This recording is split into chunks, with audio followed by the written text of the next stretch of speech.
शुक्लाम्बरधरं विष्णुं शशिवर्णं चतुर्भुजं प्रसन्नवदनं ध्यायेत् सर्वविघ्नोपशान्तये। व्यासं वसिष्ठनप्तारं शक्तेः पौत्रमकल्मषम् पराशरात्मजं वन्दे शुकतातं तपोनिधिं। व्यासाय विष्णुरूपाय व्यासरूपाय विष्णवे नमो वै ब्रह्मनिधये वासिष्ठाय नमो नमः। अविकाराय शुद्धाय नित्याय परमात्मने सदैकरूपरूपाय विष्णवे सर्वजिष्णवे यस्य स्मरणमात्रेण जन्म संसारबन्धनात् विमुच्यते नमस्तस्मै विष्णवे प्रभविष्णवे। ॐ नमो विष्णवे प्रभविष्णवे। श्रीवैशम्पायन उवाच श्रुत्वा धर्मानशेषेण पावनानि च सर्वशः युधिष्ठिरः शान्तनवं पुनरेवाभ्यभाषत।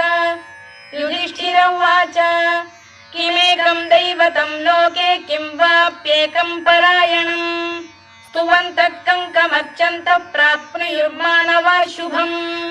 को धर्मः सर्वधर्माणां भवतः परमो मतः किं जपन्मुच्यते जन्तुर्जन्म संसारबन्धनात्।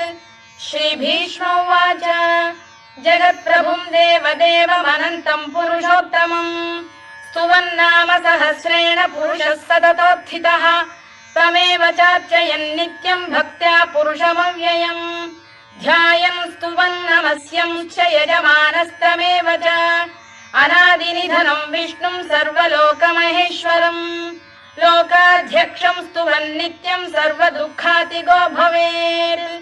ब्रह्मण्यं सर्वधर्मज्ञं लोकानां कीर्तिवर्धनम् लोकनाथं महद्भूतं सर्वभूतभवोद्भवम् एष मे सर्वधर्माणां धर्मोऽधिकतमो मतः यद्भक्त्या पुण्डरीकाक्षं स्तवैरच्चेन्नरः सदा परमं यो महत्तेजः परमं यो महत्तपः परमं यो महद्ब्रह्म परमं यः परायणम् पवित्राणां पवित्रं यो मङ्गलानां च मङ्गलम् दैवतं देवतानां च भूतानां यो व्ययः यतः सर्वाणि भूतानि भवन्त्यादियुगागमे यस्मिंश्च प्रलयं यान्ति पुनरेव युगक्षये तस्य लोकप्रधानस्य जगन्नाथस्य भूपते विष्णोर्नाम सहस्रं मे शृणु पापभयापहम् यानि नामानि गौणानि विख्यातानि महात्मनः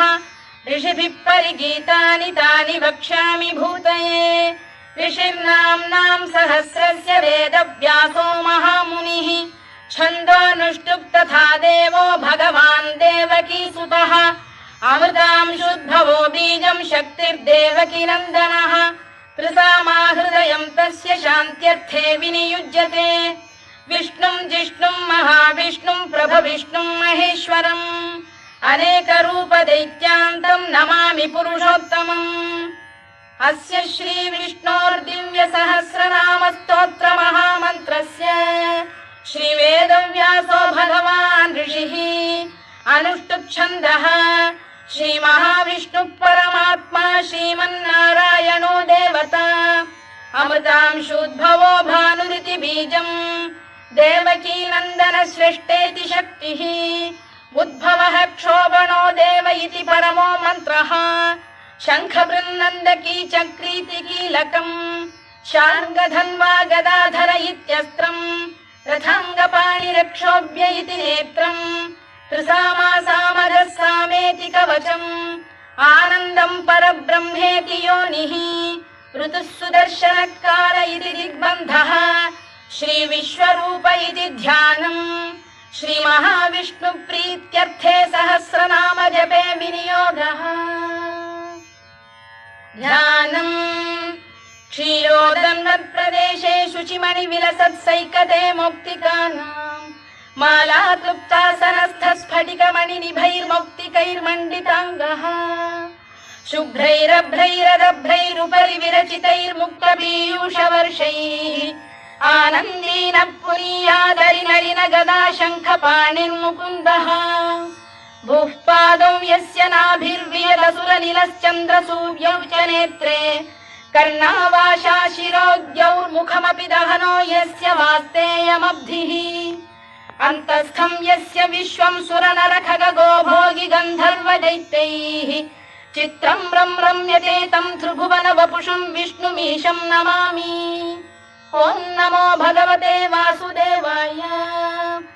शान्ताकारं भुजगशयनं पद्मनाभं सुरेशं विश्वाधारं गगनसदृशं मेघवर्णं शुभाङ्गं लक्ष्मीकान्तं कमलनयनं योगिधृध्यानगम्यं वन्दे विष्णुं भवभयहरं सर्वलोकैकनाथम्। मेघश्यामं पीतकौशेयवासं श्रीवत्साङ्कं कौस्तुभोद्भासिताङ्गम् पुण्योपेतं पुण्डरीकायताक्षं विष्णुं वन्दे सर्वलोकैकनाथम्। नमः समस्तभूतानामादिभूताय भूभृते अनेकरूपरूपाय विष्णवे प्रभविष्णवे सशङ्खचक्रं सकिरीटकुण्डलं सपीतवस्त्रं सरसीरुभेक्षणं सहारवक्षस्थलशोभिकौस्तुभं नमामि विष्णुं शिरसा चतुर्भुजम्। छायायां पारिजातस्य हेमसिंहासनोपरि आसीनमम्बुदश्याममायताक्षमलङ्कृतम् चन्द्राननं चतुर्बाहुं श्रीवत्साङ्कितवक्षसम् रुक्मिणी सत्यभामाभ्यां सहितं कृष्णमाश्रये।